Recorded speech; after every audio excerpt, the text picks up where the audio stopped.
Update. I'm about to sue my late wife's family, and it makes me sick. Original story. My wife died suddenly in an accident that critically injured our son. Suffice it to say, along with being shattered, the whole matter has me rather preoccupied. Her family arrived rather quickly and took charge of a lot of things, especially the funeral. It was helpful because my focus needed to be on my son.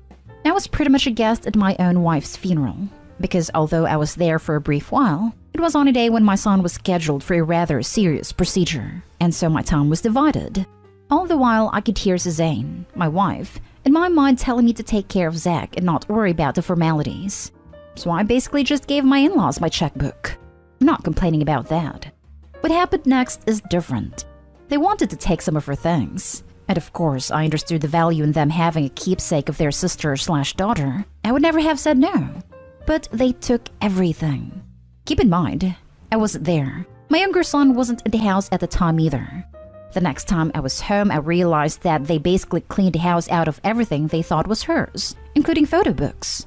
Hours before this, my wife's older sister even went so far as to say she wanted to take PJ, my younger son, saying I needed time and that he would be better with them. I shut that down before she ever finished the idea, though I tried not to let my anger show. In the immediate, my feeling was, I'm not going to deal with this right now. I simply didn't have the time or bandwidth to deal with it then. Not long after, my wife's sister called asking about several pieces of jewelry, claiming them as heirlooms to the family. That prompted me to recall a safe deposit box that my wife kept. I never thought we needed it. When I went to close it out, I found the jewelry. They're not getting the jewelry, but also among the papers, I found that she had a will. It wasn't formal, but it was detailed, and I later learned that it is enforceable. Key to note, my brother-in-law, after learning that his wife took such things as our photo books, demanded that she return them. She refused. My lawyer has been communicating with me constantly since the accident. There are so many details, and I had already given him the will. When I told him that my sister-in-law refused to return the property, which rightfully belongs to our children, he told me he would make a written request for all items to be returned to the executor, me, in order that they can be distributed in accordance to her wishes, and asked me to make a list. This was over a month ago.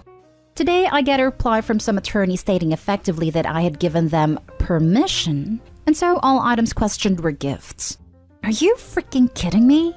This reply came through my lawyer, wherein he said, now we play hardball.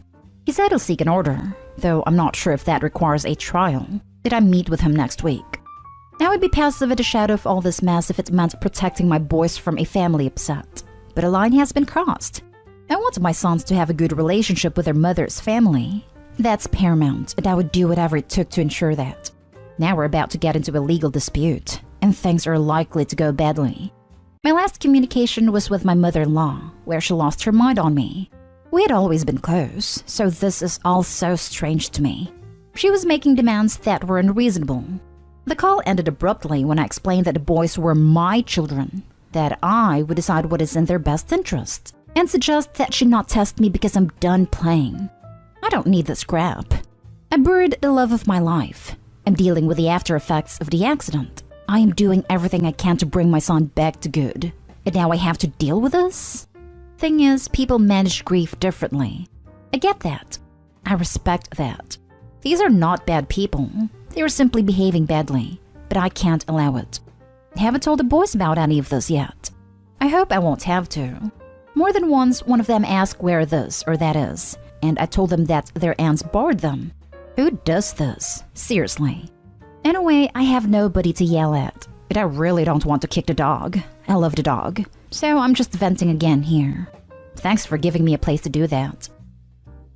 Now for the top comments before reading the update.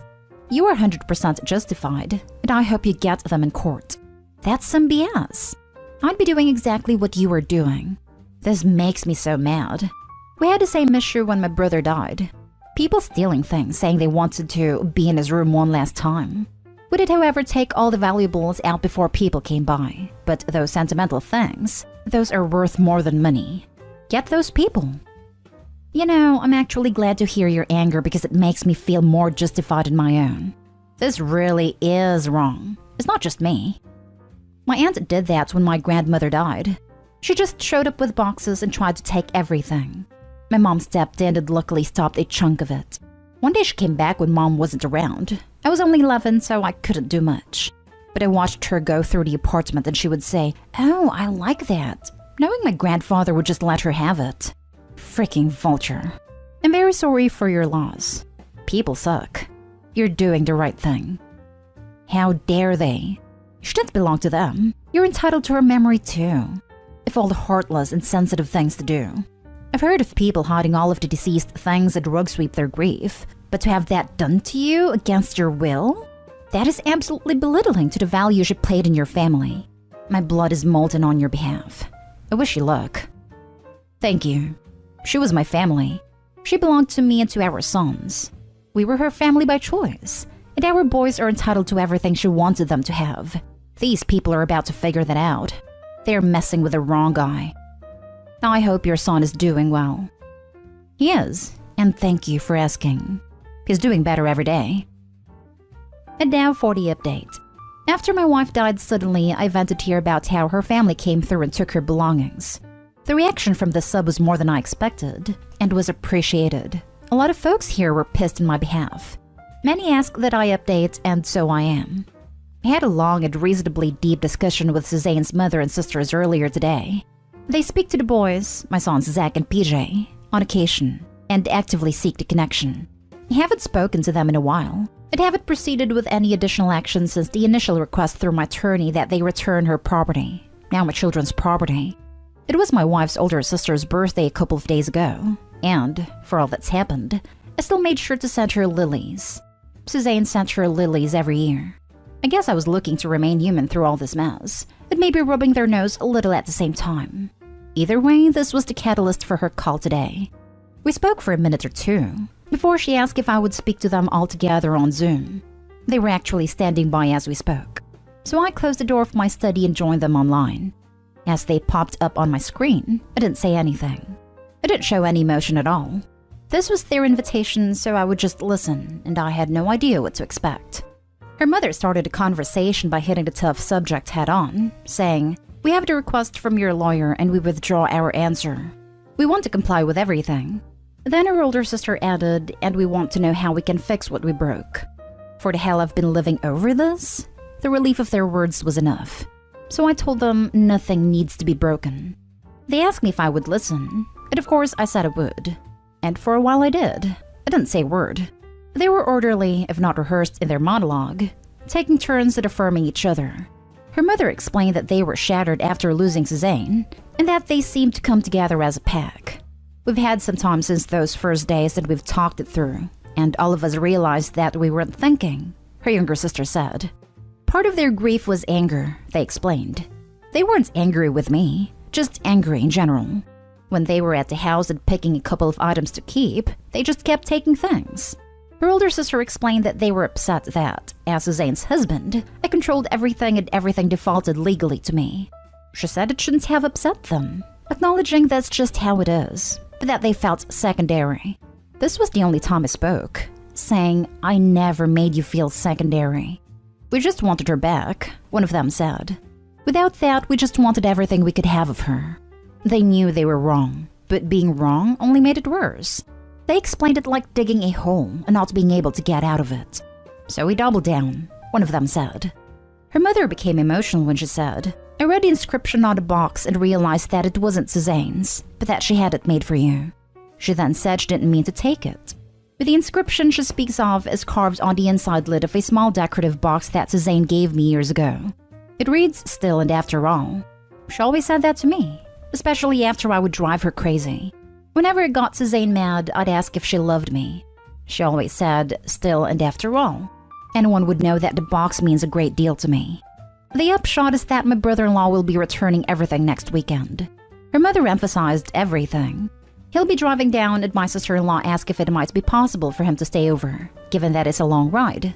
I told her that Anthony should always consider this his home, and they should too. When they finished, it was my turn. I didn't say much. I didn't want to say a lot. I only told them how much their decision meant to me and the boys. I explained that I understood everything they said. We were all out of our minds, I assured them. I'm relieved and yet cautious. I need some time to pass, but I'm hopeful that the relationship will heal going forward. I remember reading your original post. The fact you are mature and adult enough to hear them out for your kids' sake is commendable. If anybody came for my partner's stuff if she had passed, I'd be going King Kong on everybody that gets over the threshold. I'm super hyped for you that you got your wish though. Truly excellent news. Thank you. You might remember that I was on the verge. There was a lot of talk about scorched earth. I'm just so glad it's resolved. I'm glad for this update. Happy that they saw their actions were not right. I'm glad that they took a step back and regained their humanity. Godspeed and good luck. Wow. I haven't seen your original post, but reading this brought me to tears. Reconciliation is not something you see often these days. How big your hearts must be to have agreed to speak with them all on the spot. I'm so sorry for your loss, but I'm hopeful for your families moving forward and healing together. I read your original post, and it was heartbreaking and infuriating all at the same time. When you should have been seeking comfort with family members, they pushed you aside. To read today's post was wonderful, and I'm so glad they saw how hurtful their actions were. I hope that the relationship between you and her family survives all of this turmoil, for the sake of your children and you. Best of luck to all of you. I'm with you. I really do hope that this is something we can put a period on and move forward to better days. I'm thinking we all want that. And the best part, my boys still have no idea. I'm trying to keep it that way. Thank you. Now for the last story. Update. My ex-girlfriend passed, but her family barely contacts me that she had a baby. Original story. There's no doubt her son is 100% mine because we had a paternity test just to be sure. Anyways, my 27 male barely found this out weeks ago. The only reason we broke up is because I had to move back across the country last year to help my family after my dad died from COVID. Didn't want to do the long distance since I was gonna stay there working for a bit. She never told me anything. Her mom says she didn't want me to worry about her all the way over there when my dad's family needed me more, and that she was gonna tell me as soon as I was back. I moved back little a month ago. Only now I'm finding out not only that I lost her, they said there were complications when she gave birth, but we have a baby boy. Feeling a mix of stuff, and the worst part is, I can't talk to her about it because I wish she'd told me. Her mom says they've barely been managing with him. They need help with him, and so that's why she reached out to me once they learned I was back. Of course, he's mine and that's my responsibility. Still, it's hard not to panic. I'm still in shock about her death. Now I've got a son I need to take care of and didn't even get to be part of the first 2 months of his life. My family doesn't know about him yet. Hell, I still haven't met him yet. Her mom's only sent me pictures. He's beautiful. I don't know how I'm gonna do this.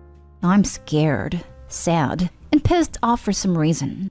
I'm nervous about meeting him, or how this is gonna go. Her parents will be around to help, but I know he'll be with me full-time for the most part. Really, any advice I'll really appreciate. From new parents or anyone, honestly. What the hell do I do about all these new changes? Now for the top advice before reading the update. I would look into your company's policy on parental leave, then start looking into childcare options such as whether the grandparents can help with that. Congrats on being a parent. Condolences on your loss. And you can do it. Are you listed on a birth certificate? If you aren't, then not only do you have no responsibilities, you have no rights either. It could be very dangerous for you to take over the care of this child if you are not listed as a parent. Anyway, sounds like a mess, but you can do it. Lots of single moms in the world do it all the time. I don't know where you are located, but there are all kinds of resources for new parents, single parents, etc. One of the best places to start is at the pediatricians. Good luck. Not yet, but we're gonna look into getting that taken care of. Her parents want to help out but can't have him full-time anymore. And now for the update. All the info and advice you guys gave in my original post meant a lot to me, so thanks for that. Some of you wanted an update. What can I say? Things have been chaotic. Finally met my son, and that was just a truckload of emotions hitting me all at once. Wasn't expecting it. My ex's mom had to take him for a minute because I was literally sobbing. It wasn't because I didn't want to be his dad or anything. It's one of those moments where everything hits you at once and the only thing you can do is cry. She understood it though, and she cried with me. She's a sweet lady. One of those ladies that treats everyone like her child because of how caring she is. My son has my ex's nose and the shape of her eyes. That's what hit me more. Just because we broke up for the meantime while I was at my dad's didn't mean I stopped being in love with her. And now we have a baby together. Only she won't get to be here to share that family experience, and I miss her so much. Got to hold my son, introduced myself to him. Me and her mom talked about custody stuff. Already got a lawyer for that to make the process easier. So everyone's on the same page. They let me stay over, talked more about my ex, had a few beers with her dad. I stayed at their house a few days because honestly, I was still terrified of being left alone with my son because I had no clue what to do with him. They were both really kind and patient about showing me how to change his diapers, feedings, how to give him a bath, rock him to sleep, how to install the car seat in my car without throwing it on the floor. Her parents were nice enough to let me spend the night, so every time he woke up, I'd be there, either to watch her how she does everything, then I started doing it. He's been with me almost 2 weeks at my place. Got mostly all of his stuff with me. Looking for a 2-bedroom, but for now is sleeping in his bassinet in my room. It's been really hard. Especially the first night, I probably called her mom like 5 times within 2 hours because he would not stop crying. Then his pediatrician because I'm freaking out something might be wrong with him. Calming him down whenever he got fuzzy was my weak spot. Nothing I tried was working. Singing to him seemed to help a lot, walking around my apartment and rocking him nonstop. It's still not easy. At least now I'm feeling more confident that I can handle the crying and not freak out enough to call for help. Taking time off from work again so I can be here with him full time. I'm tired, stressed, still got a lot going on emotionally, but I'm also just happy when I'm holding him or making him smile. Honestly, the little stuff he does, even his cute little sneezes, makes me love him even more. Seems like he's starting to like me too. Almost everyone in my family has met him on Zoom. My mom's coming over to see him. She's offering to do babysitting once I go back to work in another few months, so that's one less thing to worry about. I just wish my dad would have had a chance to meet him. I know they would have been best friends, and it definitely spoiled my son so much. It is like my ex knew that too. So didn't know this until her parents gave me his birth certificate. But my ex wanted his middle name to be my dad's, so that was a nice surprise for me that he's got his grandpa's name too. I'm slowly adjusting to this new life. Not easy, but it makes it worth it. I want to be his dad and give him the best I can the way my dad did with me.